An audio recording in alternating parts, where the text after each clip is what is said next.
Hi everyone, কেমন আছো তোমরা সবাই? আজকে আমি তোমাদের সাথে শেয়ার করবো একটা ঘুরতে যাওয়ার get ready with me video.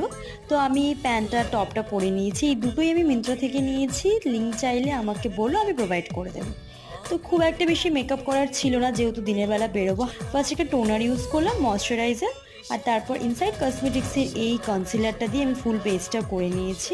তারপর যেমন আমি রোজ করি, কম্প্যাক্ট দিয়ে ফুল ফেসটাকে সেট করে নিলাম, ব্লাশ লাগিয়ে নিলাম, আইলাইনার অ্যান্ড কাজল, তারপর মাস্কারা লাগিয়ে নিলাম। আর মাস্কারাটা দিয়ে আমার আইব্রোসটাকে ফিল করে দিলাম, বিকজ আমি অনেকদিন ধরে আইব্রোটা প্লাক করা হয়নি। পুরো আমার অল টাইম ফেভারিট লিপস্টিকটা অ্যাপ্লাই করে নিচ্ছি, এটা হচ্ছে N/V এর লিপস্টিক। আর তারপর চুলটা নিয়ে কি করব কনফিউজ ছিলাম, তারপর একটা বান করে নিয়েছি। বানটা এর সাথে বেশি ভালো লাগছিল। তারপর এতগুলো কানের মধ্যে থেকে কোন কানেরটা পরবো এটা নিয়েও আমি কনফিউজ, তারপর এই কানেরটা চুজ করে নিলাম। তারপর এই ব্যাগটা নিলাম, এই ব্যাগটার প্রচুর ডিএম পেয়েছি আমি, বাট এটা আমি কিন্তু অফলাইন নিয়েছি, তাই আমি লিঙ্ক দিতে পারলাম না। এই লুকটা তোমাদের কেমন লাগলো অবশ্যই জানিও।